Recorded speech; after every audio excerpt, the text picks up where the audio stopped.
안녕하세요. 하늘을 달리다입니다. 오늘은 조비의 2분기 실적 발표 자료를 심층적으로 분석해보고 사업 성과에 대해서도 살펴보도록 하겠습니다. 첫 번째는 FAA 인증 성과입니다. 지난 1분기 대비 조비의 FAA 4단계 완료율은 8% 오른 70%를 기록했고 FAA 측은 10% 상승한 53%의 완료율을 보여주었습니다. 기체 구조 테스트는 모두 완료한 상태로 TI 테스트 시행을 위한 기체 최종 조립 중에 있다고 밝혔는데요. 총 5대의 기체를 투입해 내년에 TIA 시험 비행을 진행해서 형식 인증 완료를 목표로 하고 있다고 언급했습니다. 특별히 부족하거나 생각지 못하게 앞선 점 없이 조비가 진행하는 수준만큼 완료했다고 볼 수 있는데, 지난 영상에서 이번 FA 진척률이 생각보다 많이 상승하지 않을 수 있다고 말씀드렸던 것처럼 TIA 테스트 외 대부분의 4단계 과정은 진행 완료된 것으로 보여 그리 큰 진척률이 나오진 않았습니다. 그렇다고 조비가 FA 인증이 늦어진 것은 아닙니다. 2026년 형식 인증 완료 및 상용화 시작이란 목표는 계획대로 가고 있기 때문에 FAA 인증은 계획대로 마무리될 것으로 보입니다.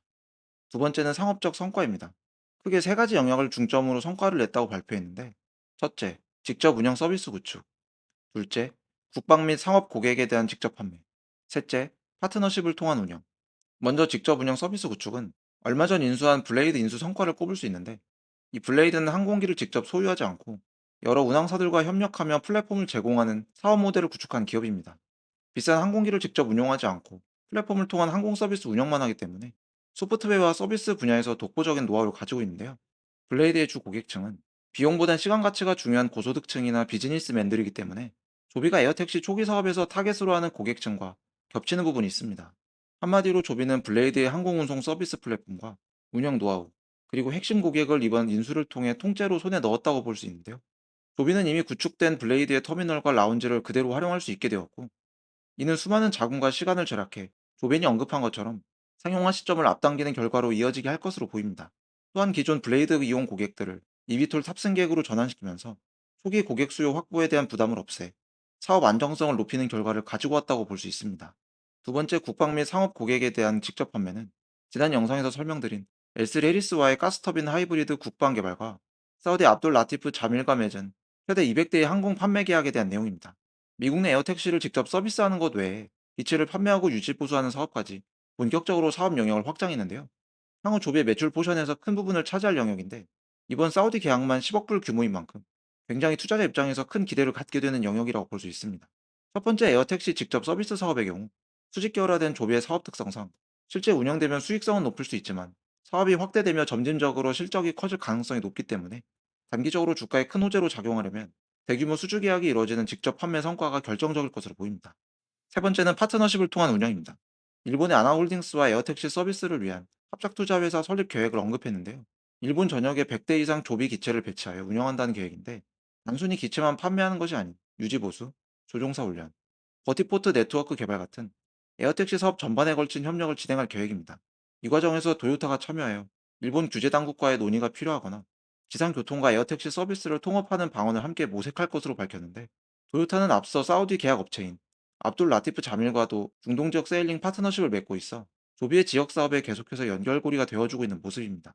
제조 노하우와 자금뿐만 아니라 사업 네트워크까지 전방위적인 지원을 조비에게 아낌없이 하고 있는데, 스텔란티스와 협업 중인 아초와 비교했을 때 조비가 경쟁 우위를 갖는 또 다른 부분이라고 할 수 있겠습니다.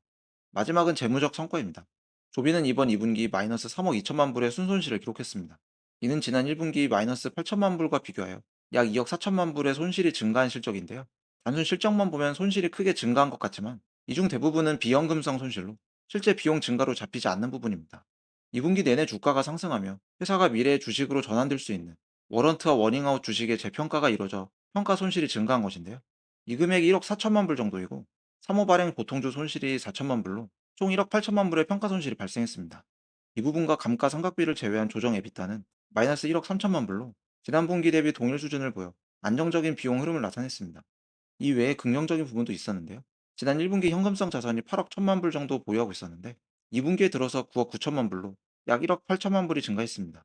이는 도요타의 파트너십 투자금 중 일부가 유입되고 사무 유상증자를 통해 증가된 현금으로 보이는데요.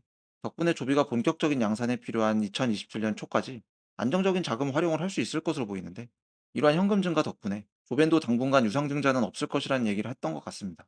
다만 여기엔 블레이드 인수금 1억 2천만 불이 빠져있기 때문에 그 부분은 참고해서 보셔야겠습니다.